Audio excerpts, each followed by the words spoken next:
शुक्रिया साथी।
आएंगे और ये आप लोग पहले कर चुके हो सारा कुछ।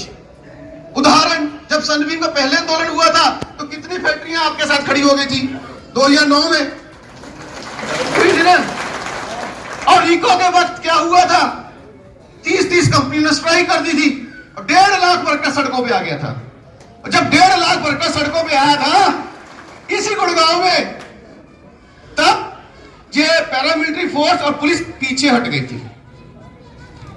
हमें वो दिन याद करने हैं, उस बात को समझना है कि कैसे ये छोटी छोटी अपनी अपनी लड़ाई को एक धागे में परोकर, एक मुट्ठी बांधकर इन मालिकों के और इस मजदूर विरोधी सरकारों के गले में हमें जरा घंटी बांधनी है। ठीक है, तो हम लोगों को क्या बदलाव करना था। मैंने कहा था कि 70 के आंदोलन की लड़ने के तरीके आज उतने नहीं कारगर हो रहे हैं, उसके लिए कुछ करना होगा। वो ये बात ध्यान से सुन लीजिए।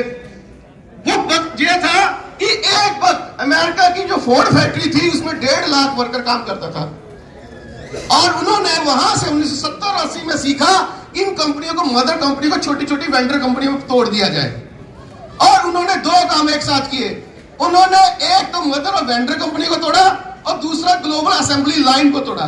ये भी आपको पता है साथी, बहुत जरूरी है। मैं बस खत्म कर रहा हूं। यह बात इसलिए जरूरी है कि उन्होंने हमारे आंदोलन को तोड़ने के लिए पूरे विश्व में मदर और वेंडर कंपनी में तोड़ा, उसकी कंपनी को तोड़ा और कंपनी के अंदर परमानेंट और कॉन्ट्रैक्ट को तोड़ा।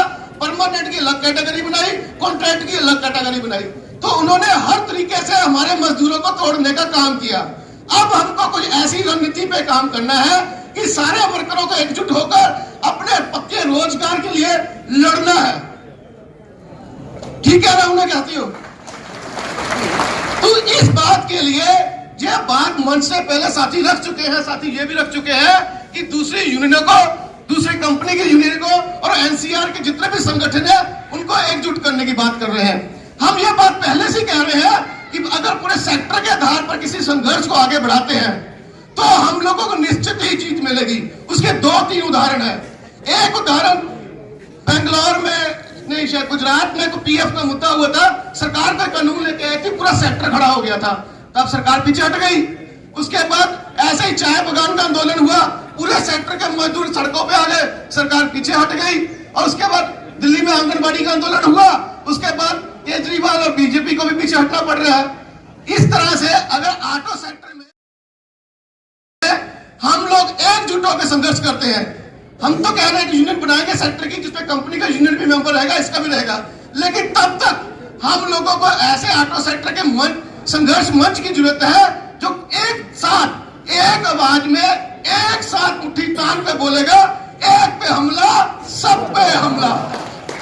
तो साथियों, अब थोड़े इजाजत नहीं मिल रही इससे ज्यादा बात रखने की मुझे, तो मैं आज अपनी बात को यही खत्म करता हूं। लेकिन एक बात याद रखिए, एक है तो सेफ है, एक है तो सेफ है। एक पे हमला, सब पे हमला, एक पे हमला, सब पे हमला, एक की लड़ाई, सबकी लड़ाई, एक की लड़ाई, सबकी लड़ाई। आवाज दो, आवाज दो, इनकलाब जिंदाबाद, जिंदाबाद जिंदाबाद। शुक्रिया साथी।